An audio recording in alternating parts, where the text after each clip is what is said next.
ಸ್ನೇಹಿತರೆ, ಮೀಡಿಯಾ ಮಾಸ್ಟರ್ಸ್ಗೆ ಸ್ವಾಗತ ಸುಸ್ವಾಗತ. ಗೆಳೆಯರೆ, ಬಿಸಿಲಿನ ಬೇಗೆಯಿಂದ ಬಳಲ್ತಾ ಇದ್ದ ರಾಜ್ಯ ಹಾಗೂ ದೇಶದ ಜನತೆಗೆ ಈಗೊಂದಷ್ಟು ಸಮಾಧಾನ ಸಿಗ್ತಾ ಇದೆ. ಕಳೆದ ಒಂದು ವಾರದಿಂದ ವರುಣ ಕೂಡ ಅಬ್ಬರಿಸ್ತಾ ಇದ್ದಾನೆ, ಇಳೆ ತಂಪಾಗೋ ಹಾಗೆ ಮಾಡ್ತಾ ಇದ್ದಾನೆ.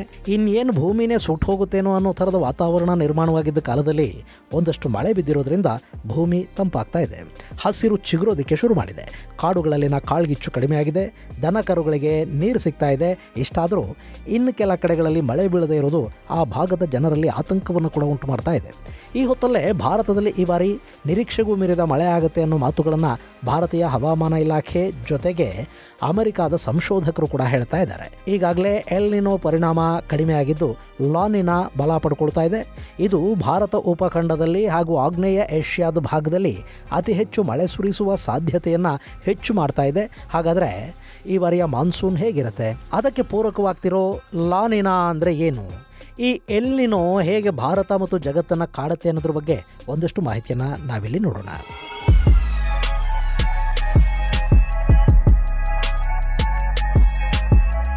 ಗೆಳೆಯರೆ, ಈ ಬಾರಿಯ ಮುಂಗಾರು ಆಶಾದಾಯಕವಾಗಿದೆ ಅನ್ನೋ ಮಾತುಗಳು ಕೇಳಿ ಬರ್ತಾ ಇವೆ.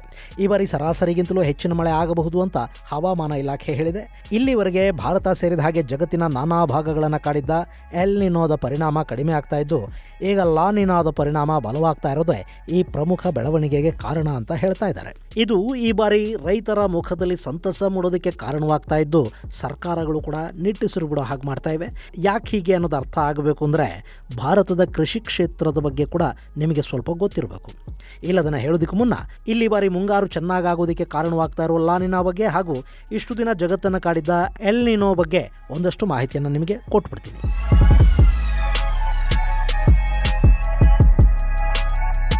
ಗೆಳೆಯರೆ, ಎಲ್ ನಿನೋ ಮತ್ತು ಲಾನಿನಾ ಬಗ್ಗೆ ನಿಮ್ಮಲ್ಲಿ ಸಾಕಷ್ಟು ಜನಕ್ಕೆ ಗೊತ್ತಿರುತ್ತೆ. ಇತ್ತೀಚೆಗಂತೂ ಟಿವಿಗಳಲ್ಲೂ ಇದೇ ಸುದ್ದಿ, ಪತ್ರಿಕೆಗಳಲ್ಲೂ ಇದೇ ಸುದ್ದಿ.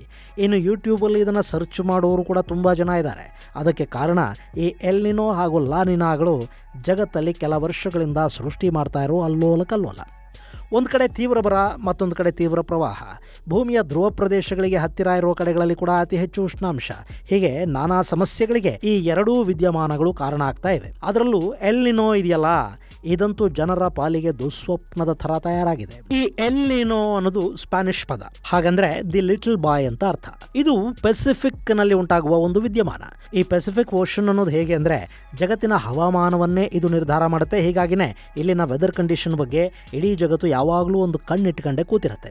ಈ ಎಲ್ ನಿನೋ ಉಂಟಾದಾಗ ಏಷ್ಯಾದ ಭಾಗದಲ್ಲಿ ಮಳೆ ಕಡಿಮೆ ಆಗುತ್ತೆ. ಹಾಗೇನೆ ದಕ್ಷಿಣ ಅಮೆರಿಕಾದ ಭಾಗದಲ್ಲಿ ಮೀನುಗಾರಿಕೆ ಸಮಸ್ಯೆ ಶುರುವಾಗುತ್ತೆ. ಬೇರೆ ಸಾಮಾನ್ಯವಾಗಿ ಪೆಸಿಫಿಕ್ ಓಷನ್ನಲ್ಲಿ ಟ್ರೇಡ್ ವಿಂಡ್ಸ್ ಏನಿವೆ ಅವು ಏಷ್ಯಾ ಮತ್ತು ಆಸ್ಟ್ರೇಲಿಯಾಗಳ ಕಡೆಗೆ ಸಾಗಿ ಬರುತ್ತವೆ. ಇದರಿಂದಾಗಿ ಏಷ್ಯಾ ಮತ್ತು ಆಸ್ಟ್ರೇಲಿಯಾ ಭಾಗದ ಕಡೆ ಬಿಸಿ ನೀರು ಹರಿದ್ರೆ ಪೆರುವಿನ ಕರಾವಳಿ ತೀರಗಳಲ್ಲಿ ನೀರಿನ ತಾಪಮಾನ ಕಡಿಮೆ ಆಗ್ತಾ ಹೋಗುತ್ತೆ. ಯಾವಾಗ ಸಾಗರದ ಆಳದಲ್ಲಿನ ನೀರು ಹೆಚ್ಚು ತಣ್ಣಗಾಗುತ್ತೋ ಆಗ ಜಲಚರಗಳು ನೀರಿನಿಂದ ಮೇಲಕ್ಕೆ ಬರೋದಕ್ಕೆ ಶುರುವಾಗುತ್ತವೆ. ಈ ಪ್ರಕ್ರಿಯೆಯನ್ನು ಡೀಪ್ ಅಪ್ವೆಲ್ಲಿಂಗ್ ಅಂತ ಕರೀತಾರೆ. ಯಾವಾಗ ಮೀನುಗಳು ಮೇಲಕ್ಕೆ ಬರುತ್ತವೋ ಪೆರು ಭಾಗದಲ್ಲಿ ಭರಪೂರ ಮೀನುಗಾರಿಕೆ ನಡೀತಾ ಹೋಗುತ್ತೆ. ಹಾಗೆ ಏಷ್ಯಾ ಮತ್ತು ಆಸ್ಟ್ರೇಲಿಯಾ ಭಾಗದಲ್ಲಿ ಸಮುದ್ರದ ನೀರಿನ ತಾಪಮಾನ ಹೆಚ್ಚಾಗೋದ್ರಿಂದ ಅಲ್ಲಿ ಲೋ ಪ್ರೆಷರ್ ಕ್ರಿಯೇಟ್ ಆಗುತ್ತೆ ಮತ್ತು ಇದರಿಂದ ಮಾನ್ಸೂನ್ ಮಳೆ ಸುರಿಯೋದಕ್ಕೆ ಶುರುವಾಗುತ್ತೆ. ಇದು ಪೆಸಿಫಿಕ್ ಸಾಗರದಲ್ಲಿ ಸಾಮಾನ್ಯವಾಗಿ ನಡೆಯುವ ಪ್ರಕ್ರಿಯೆ. ಆದರೆ ಈ ಎಲ್ ನಿನೋ ಅನ್ನೋದು ಉಂಟಾದಾಗ ಇದೆಲ್ಲ ಕೂಡ ಉಲ್ಟಾ ಆಗ್ತಾ ಹೋಗುತ್ತೆ. ಅಂದರೆ ಪೆಸಿಫಿಕ್ ಓಷನ್ನಲ್ಲಿ ಬಿಸಿಯಾದ ನೀರು ಪೆರು ಕಡೆಗೆ ಹೋಗುತ್ತೆ, ತಣ್ಣನೆಯ ನೀರು ಆಸ್ಟ್ರೇಲಿಯಾ ಹಾಗೂ ಏಷ್ಯಾದ ಕಡೆ ಉಳ್ಕೊಂಡು ಬಿಡುತ್ತೆ. ಇದರಿಂದ ಏಷ್ಯಾ ಭಾಗದಲ್ಲಿ ಹೈ ಪ್ರೆಷರ್ ಕ್ರಿಯೇಟ್ ಆಗಿ ಮಾನ್ಸೂನ್ ಮಾರುತಗಳು ದುರ್ಬಲ ಆಗುತ್ತವೆ. ಸೊ ಎಲ್ ನಿನೋದ ಪರಿಣಾಮದಿಂದ ಮಾನ್ಸೂನ್ ಮಳೆ ಕಡಿಮೆ ಆಗುತ್ತೆ ಅಂತ ಸಂಶೋಧಕರು ಹೇಳ್ತಾ ಇದ್ದಾರೆ. ಇನ್ನು ಭಾರತದ ವಿಷಯಕ್ಕೆ ನಾವು ಬಂದರೆ 1902, 1905, 1951, 1965, 72, 82, 87, 2002, 2004, 2009 ಹಾಗೂ 2015ರಲ್ಲಿ ಈ ಎಲ್ ನಿನೋ ಎಫೆಕ್ಟ್ ಸ್ಪಷ್ಟವಾಗಿ ಕಾಣಿಸ್ಕೊಂಡಿತ್ತು. ಈ ವರ್ಷ ಕೂಡ ಎಲ್ ನಿನೋ ಎಫೆಕ್ಟ್ ಇರೋದನ್ನು ಭಾರತೀಯ ಹವಾಮಾನ ಇಲಾಖೆ ಸ್ಪಷ್ಟಪಡಿಸಿತ್ತು. ಆದರೆ ಈಗ ಎಲ್ ನಿನೋ ವೀಕ್ ಆಗ್ತಾ ಇದ್ದು ಲಾನಿನಾ ಬಲ ಪಡ್ಕೊಳ್ತಾ ಇದೆ. ಗೆಳೆಯರೆ, ಈ ಎಲ್ಲಿನೋ ಇದೆಯಲ್ಲ, ಇದು ಪ್ರತಿ ವರ್ಷ ಸಂಭವಿಸುವ ವಿದ್ಯಮಾನ ಅಲ್ಲ, ಬದಲಾಗಿ 2 ರಿಂದ 7 ವರ್ಷಗಳ ನಡುವೆ ಒಮ್ಮೊಮ್ಮೆ ಸಂಭವಿಸುತ್ತೆ. ಕೆಲ ಬಾರಿ ಇನ್ನೂ ತಡವಾಗಿ ಕೂಡ ಇದಾಗುತ್ತೆ. ಆದರೆ ಒಮ್ಮೆ ಎಲ್ಲಿನೋ ಅನ್ನೋದು ಅಪ್ಪಳಿಸಿಬಿಟ್ರೆ ಭಾರತದಲ್ಲಿ ಕನಿಷ್ಠ 20% ಮಳೆ ಕಡಿಮೆ ಆಗುತ್ತೆ. ಇದು ಭಾರತದ ಕೃಷಿಯ ಮೇಲೆ ಭೀಕರ ಪರಿಣಾಮವನ್ನು ಉಂಟು ಮಾಡೋದಷ್ಟೇ ಅಲ್ಲ, ಭಾರತದ ಕೆಲ ಕಡೆಗಳಲ್ಲಿ ಬರ ಉಂಟಾಗೋದಕ್ಕೆ ಕೂಡ ಇದು ಕಾರಣ ಆಗುತ್ತೆ. ಇನ್ನು ಈಗ ಸಮಾಧಾನದ ಸಂಗತಿ ಅಂದರೆ ಈ ಎಲ್ನಿನೋದಿಂದ ನಾವೀಗ ಬಿಡುಗಡೆಯನ್ನು ಪಡ್ಕೋತಾ ಇದ್ದೀವಿ ಅಂತ ಹವಾಮಾನ ತಜ್ಞರು ಹೇಳ್ತಾ ಇದ್ದಾರೆ. ಇನ್ನು ಲಾನಿನಾ ಬಲಗೊಳ್ತಾ ಇರೋದ್ರ ಬಗ್ಗೆ ಕೂಡ ಹವಾಮಾನ ಇಲಾಖೆ ಒಂದಷ್ಟು ಮಾಹಿತಿಯನ್ನು ಕೊಡ್ತಾ ಇದೆ. ಇಲ್ಲಿ ಲಾನಿನಾ ಕೂಡ ಪೆಸಿಫಿಕ್ ಸಾಗರದಲ್ಲಿ ಸಂಭವಿಸುವ ಒಂದು ಪ್ರಕ್ರಿಯೆ. ಲಾನಿನಾ ಅನ್ನೋದು ಕೂಡ ಸ್ಪ್ಯಾನಿಷ್ ಪದಾನೆ, ಹಾಗಂದ್ರೆ ಲಿಟಲ್ ಗರ್ಲ್ ಅಂತ ಅರ್ಥ. ಈ ಲಾನಿನಾ ಉಂಟಾದಾಗ ಭಾರತ ಮತ್ತು ಸೌತ್ ಈಸ್ಟ್ ಏಷ್ಯಾಗಳಲ್ಲಿ ಮಳೆಯ ಪ್ರಮಾಣ ಹೆಚ್ಚಾಗುತ್ತೆ. ಲಾನಿನಾ ಮಾನ್ಸೂನ್ ಮಾರುತಗಳಿಗೆ ಬಲವನ್ನು ತಂದುಕೊಡುತ್ತೆ. ಅಷ್ಟೇ ಅಲ್ಲದೆ ಪೆಸಿಫಿಕ್ ಓಷನ್ನಲ್ಲಿ ನಡೆಯುವ ನೈಜ ಮತ್ತು ಸಾಮಾನ್ಯ ಪ್ರಕ್ರಿಯೆಯನ್ನು ಕೂಡ ಇದು ಮತ್ತಷ್ಟು ಬಲಗೊಳಿಸೋದರ ಜೊತೆಗೆ ಏಷ್ಯಾದಲ್ಲಿ ಮಾನ್ಸೂನ್ ಮಳೆ ಹೆಚ್ಚಾಗೋದಕ್ಕಿದು ಕಾರಣ ಆಗುತ್ತೆ. ಈ ಲಾನಿನಾ ಉಂಟಾದಾಗಲೆಲ್ಲ ಸರಾಸರಿಗಿಂತಲೂ ಹೆಚ್ಚಿನ ಮಳೆ ಆಗಿರೋದನ್ನು ನಾವು ಕಾಣ್ತಾ ಬರ್ತಾ ಇದ್ದೀವಿ. ಸೊ ಈ ಲಾನಿನಾ ಪ್ರಕ್ರಿಯೆಯಿಂದ ಭಾರತ ಉಪಖಂಡ ಸೇರಿದ ಹಾಗೆ ಆಗ್ನೇಯ ಏಷ್ಯಾ ಭಾಗಗಳಲ್ಲಿ ಅತ್ಯುತ್ತಮ ಮಳೆ ಉಂಟಾಗುತ್ತೆ. ಮಳೆ ಬಂದರೆ ಭೂಮಿ ತಂಪಾಗುತ್ತೆ, ಹಸಿರು ನಳನಳಿಸುತ್ತೆ, ಕಾಡು ಉಳಿಯುತ್ತೆ, ಬೆಳೆ ಬೆಳೆಯುತ್ತೆ.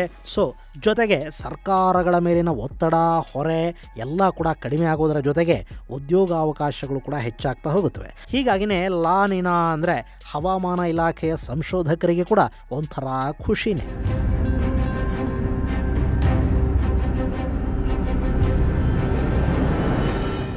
ಗೆಳೆಯರೆ, ಭಾರತಕ್ಕೆ ಮಾನ್ಸೂನ್ ಅನ್ನೋದು ಯಾಕೆ ಮುಖ್ಯ ಅನ್ನೋದು ನಮಗೆ ಗೊತ್ತಾಗಬೇಕು ಅಂದರೆ ನಾವು ನಮ್ಮ ಕೃಷಿಯ ಮೇಲೆ ಎಷ್ಟು ಡಿಪೆಂಡ್ ಆಗಿದ್ದೀವಿ ಅನ್ನೋದನ್ನು ನಾವು ಅರ್ಥ ಮಾಡ್ಕೋಬೇಕು. ಭಾರತ ಕೃಷಿ ಪ್ರಧಾನ ದೇಶ. ಇಲ್ಲಿನ ಕೃಷಿ ದೇಶದ GDPಗೆ 20% ಕೊಡುಗೆಯನ್ನು ಕೊಡ್ತಾ ಇದೆ. ದೇಶದ 50%ಗೂ ಅಧಿಕ ಮಂದಿಗೆ ಉದ್ಯೋಗವನ್ನು ಕೊಟ್ಟಿರೋದೇ ಕೃಷಿ. ಇನ್ನು ಕೃಷಿ ಚೆನ್ನಾಗಿದ್ದರೆ ಅದರ ಉಪಕಸುಬುಗಳಾದ ಹೈನುಗಾರಿಕೆ, ಮೀನುಗಾರಿಕೆಯಂಥ ವಲಯಗಳು ಕೂಡ ಚಿಗುರುತ್ತವೆ. ಇನ್ನು ಭಾರತ ಜಗತ್ತಲ್ಲಿ 2ನೇ ಅತಿ ದೊಡ್ಡ ಆಹಾರ ಉತ್ಪಾದಕ ದೇಶ ಅಂತ ಗುರುತಿಸ್ಕೊಳ್ಳುತ್ತೆ. ಬೇಕಲ್ಲ ಸ್ವಾಮಿ, 142 ಕೋಟಿ ಮಂದಿ ಹೊಟ್ಟೆ ತುಂಬಿಸೋದಕ್ಕೆ ಒಂದಷ್ಟು ಕೃಷಿ, ಆಹಾರ ಉತ್ಪಾದನೆ ಇದೆಲ್ಲ ನಡೀಲೇಬೇಕಲ್ಲ. ಇನ್ನು ಭಾರತ ಇಡೀ ವಿಶ್ವದಲ್ಲೇ ಗೋಧಿ ಹಾಗೂ ಅಕ್ಕಿಯನ್ನು ಬೆಳೆಯುವ ದೇಶಗಳ ಪೈಕಿ 2ನೇ ಸ್ಥಾನದಲ್ಲಿದೆ. ಇದರ ಜೊತೆಗೆ ಬಾಳೆ, ಮಾವು, ಸೀಬೆ, ಪಪ್ಪಾಯ, ನಿಂಬೆ, ಅಡಿಕೆ, ತೆಂಗು ಸೇರಿದ ಹಾಗೆ ಸಾಕಷ್ಟು ತೋಟಗಾರಿಕಾ ಬೆಳೆಗಳನ್ನು ಕೂಡ ಭಾರತದಲ್ಲಿ ಹೆಚ್ಚಿನ ಪ್ರಮಾಣದಲ್ಲಿ ಬೆಳೆಯಲಾಗುತ್ತೆ. ಇನ್ನು ಕಾಫಿ, ಟೀ, ಸಾಂಬಾರು ಪದಾರ್ಥಗಳ ಉತ್ಪಾದನೆ ಕೂಡ ಜೋರಾಗಿ ನಡೆಯುತ್ತೆ. ಈ ಎಲ್ಲವೂ ಕೂಡ ಸುಗಮವಾಗಿ ನಡೀಬೇಕು ಅಂದರೆ ಇಲ್ಲಿ ಸರಿಯಾದ ಪ್ರಮಾಣದಲ್ಲಿ ಮಳೆ ಆಗಲೇಬೇಕು. ಕಳೆದ ಬಾರಿ ಮಳೆ ಕೈಕೊಟ್ಟಿದ್ದರಿಂದ ಭಾರತದಲ್ಲಿ ಆಹಾರ ಧಾನ್ಯಗಳ ಉತ್ಪಾದನೆಯಲ್ಲಿ ಸ್ವಲ್ಪ ಹಿನ್ನಡೆಯನ್ನು ಕಾಣಬೇಕಾಗಿ ಬಂತು. ಆದರೆ ಈ ಬಾರಿ ಆ ಕೊರತೆಯನ್ನು ನೀಗಿಸಿಕೊಳ್ಳುವ ಅವಕಾಶ ನಮಗೆ ಸಿಗ್ತಾ ಇದೆ. ಇಲ್ಲಿ ಹವಾಮಾನ ಇಲಾಖೆ ಹೇಳಿರೋದು ನಿಜಾನೇ. ಆದರೆ ಈ ಬಾರಿ ಭಾರತ ಅತ್ಯುತ್ತಮ ಮಳೆಯ ಇಳುವರಿಯನ್ನು ಪಡೆಯೋದರ ಜೊತೆಗೆ ಅತ್ಯುತ್ತಮ ಬೆಳೆಯ ಇಳುವರಿಯನ್ನು ಕೂಡ ಪಡ್ಕೊಳ್ಳೋದಕ್ಕೆ ಸಾಧ್ಯ ಆಗುತ್ತೆ.